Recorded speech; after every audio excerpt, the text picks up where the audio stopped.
Katika huduma yoyote inaweza ikajitokeza roho ya usaliti. Roho ya usaliti katika huduma ni mbaya na ni roho mbaya.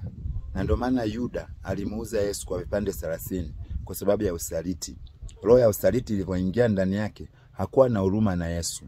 Mtu yote mwenye roho ya usaliti katika huduma hawezi kuwa na huruma na huduma yako wala huruma na wewe.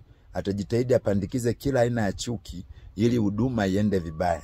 Na roho hiyo ikiingia ndani ya mtu mmoja atatengeneza makundi, na kwenye yale makundi kutakuwa na roho ya kukosoa ili kuikosoa huduma yako, na katika kuikosoa basi ujue kwamba kuna kuiharibu hiyo huduma moja kwa moja. Usipokuwa makini huduma inaweza ikadondoka kabisa, kwa sababu hiyo roho inaambatana pia na uzushi, inaambatana na kuongea maneno ambayo hayapo, lakini pia kukufanya wewe uonekane una thamani kwenye hiyo huduma.